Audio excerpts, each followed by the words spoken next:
Graça e paz, que Deus abençoe a sua vida, que Deus abençoe a sua família. Nós estamos aqui para continuar, para dar seguimento às nossas aulas do curso de Atos de Transformação, parte 2. E hoje estamos na nossa aula de número 5, a nossa quinta aula, já na metade desse módulo. Que prazer é estar aqui para compartilhar com você, para debater com você um pouco mais do conhecimento da Palavra de Deus. O nosso basamento bíblico para hoje é Atos, capítulo 17, dos versículos 16 até o 34. Lá conta a história de Paulo em Atenas. Ele chegou até aquela cidade sozinho, porque os seus companheiros ficaram na cidade de Bereia. E ele, ao chegar naquele lugar, Paulo, quando chegou em Atenas, ao observar aquela região, viu que era uma cidade idólatra e se entristeceu muito por causa disso. Então ele começou a pregar o evangelho nas sinagogas, nas praças, e foi levado até o concílio, até o conselho da cidade. Foi levado a pregar para pessoas que tinham segmentos filosóficos ao conselho daquela cidade, e Paulo pregou o evangelho em todos esses lugares.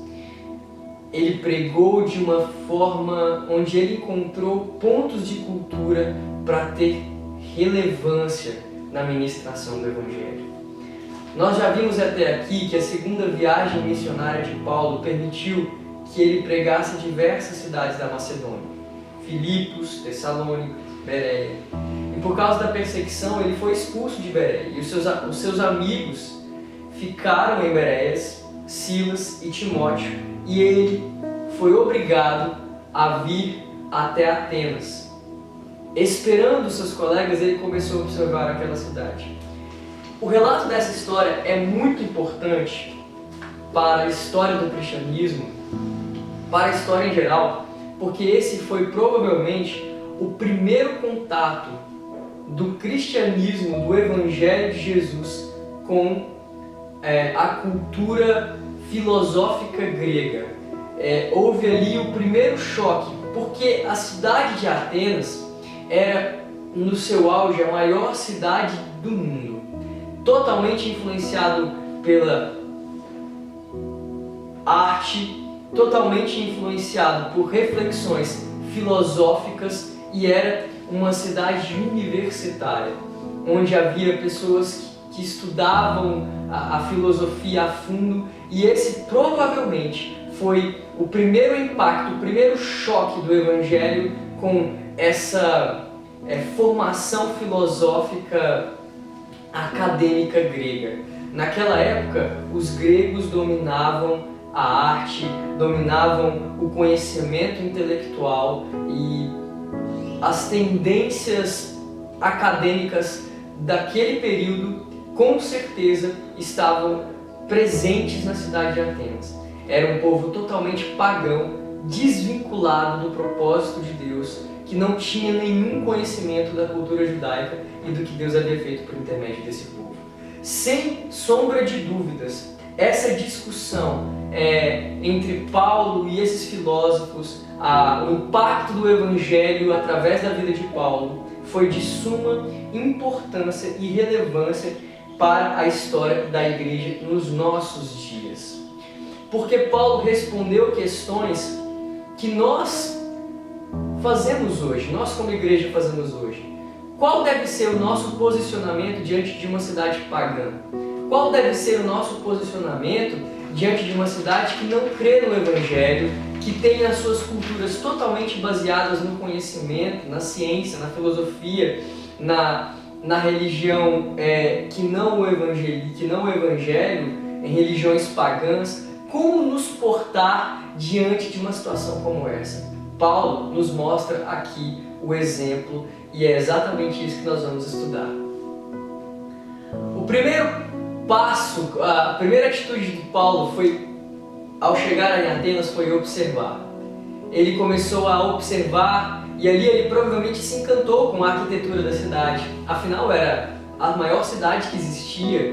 Ele provavelmente se encantou com o desenvolvimento social, mas ao olhar ao redor e de uma forma mais profunda, ele viu muitas imagens de ídolos. E ele viu que aquela cidade era uma cidade totalmente desvinculada do propósito de Deus.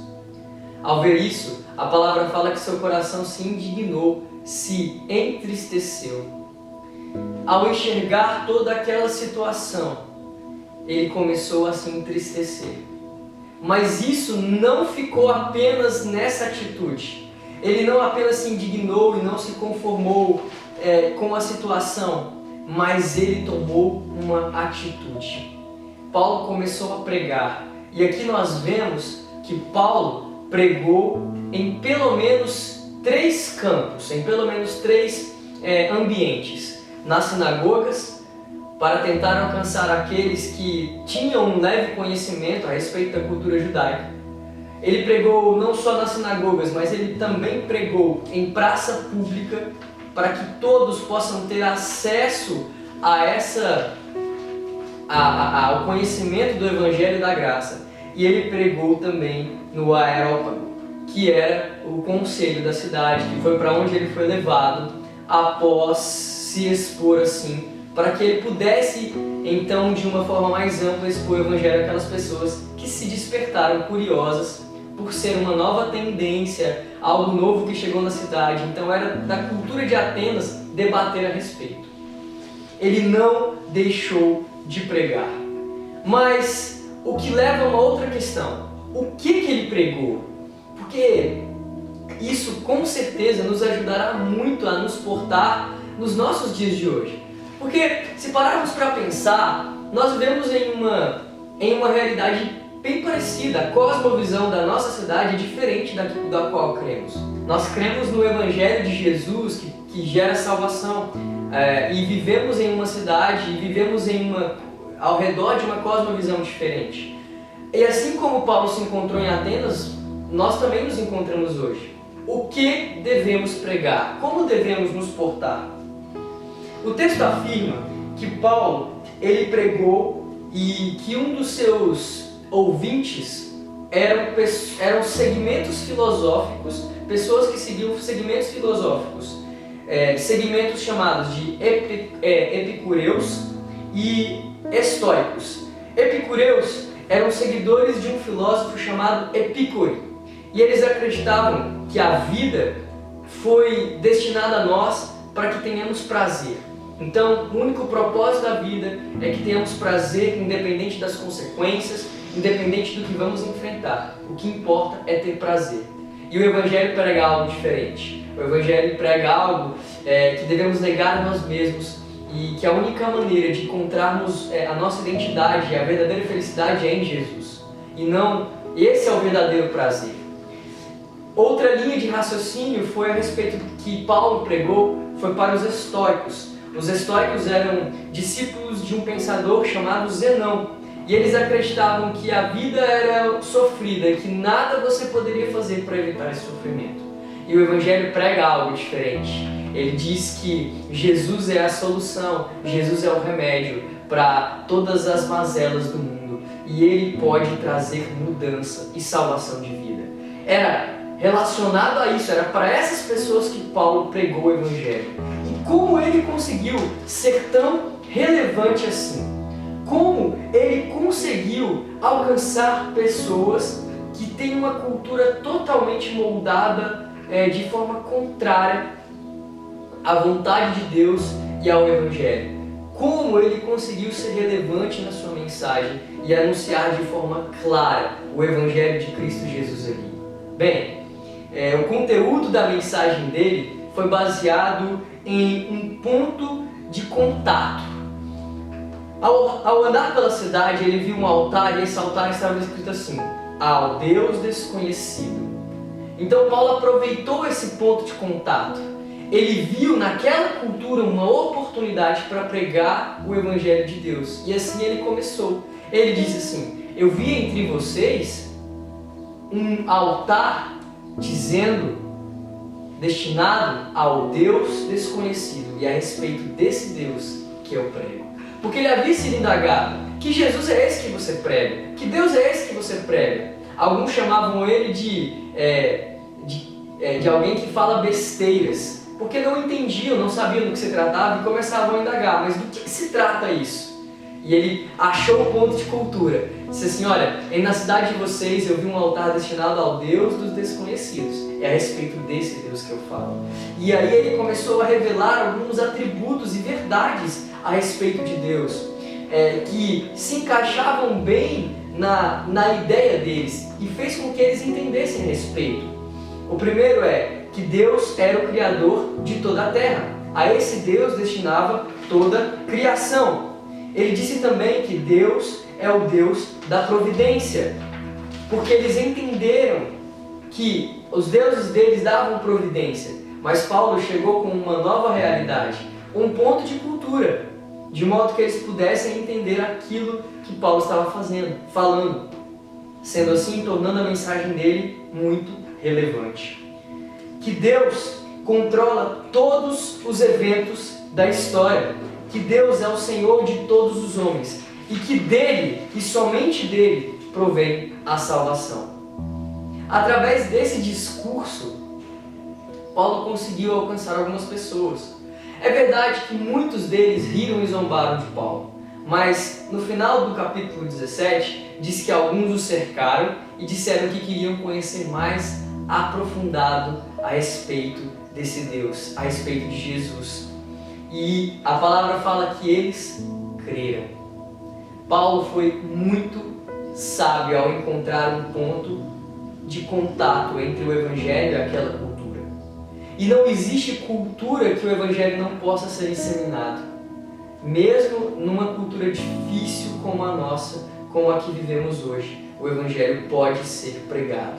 E eu e você podemos observar os pontos de contato para pregarmos a palavra de forma relevante, como Paulo fez naquela época. Paulo explanou a salvação por intermédio de Jesus, porque o ponto central das Escrituras, do Evangelho, é Jesus. É por intermédio dele que Deus nos salvou. Ele é o remédio para todo o pecado. Eu e você fomos separados de Deus por causa das nossas iniquidades, por causa do nosso pecado, mas o Senhor mandou o seu Filho para fazer uma ponte entre nós e Ele, e hoje não existe mais separação. Nós temos acesso direto ao Pai. Nós temos acesso direto a Deus pelo que Jesus fez por mim e por você. Paulo entendeu isso, encontrou um ponto de visão e disseminou o Evangelho num lugar improvável. A nossa realidade não é diferente. Nós podemos encontrar pontos de contato e pregar o Evangelho onde parece improvável, mas é possível. Eu me lembro uma vez de um amigo meu dizer que ele ganhou algumas pessoas para Jesus se envolvendo no mundo dos seus amigos. Os seus amigos eram skatistas. Ele também era skatista, se converteu. E a maneira dele ganhar os amigos dele para Jesus é andando de skate. É falando da maneira deles. Ele encontrou um ponto de contato para ensinar o Evangelho. Há muito tempo atrás nós conhecemos aqui na igreja uma missionária. E ela contou a história de que ela se envolvia com moradores de rua. Ela se vestia como eles, para que eles não pudessem achar estranho. Ela ia até eles e muitas vezes chegava a dormir do lado deles ali para poder pregar o Evangelho. Ela foi disposta a ir para a rua, ela encontrou um ponto de contato. Isso é uma atitude de amor. Existem muitos pontos de contato. Não há cultura, por mais distante de Deus que possa ser, que o Evangelho não possa ser disseminado. Então, para pregarmos o Evangelho de forma relevante, como Paulo fez, através de Jesus Cristo, nós precisamos encontrar um ponto de contato. E eu sei que o Senhor pode nos dar isso como estratégia. Ele nos chamou para isso, para pregar o Evangelho. Faça isso no seu trabalho, na onde você estuda, em todos os lugares onde você for. Pregue a tempo e fora de tempo. Em nome de Jesus. Eu gostaria de orar com você. Senhor, obrigado pela Tua presença, pelo Teu amor, pelo que o Senhor tem nos ensinado. Eu Te louvo pela Tua graça, eu Te louvo porque o Senhor tem cuidado de nós. Jesus, derrama a Tua presença, perdoa os nossos pecados, as nossas transgressões, nos ajude a encontrar pontos de contato para falar de forma relevante na nossa cidade. Deus, que nós possamos ser usados como canais, como instrumentos, como disseminadores do Evangelho do Senhor Jesus, aonde o Senhor nos colocar. Em nome de Jesus, Te louvamos. Amém. Que Deus abençoe a sua vida, que Deus abençoe a sua casa, que Ele seja a centralidade do seu lar.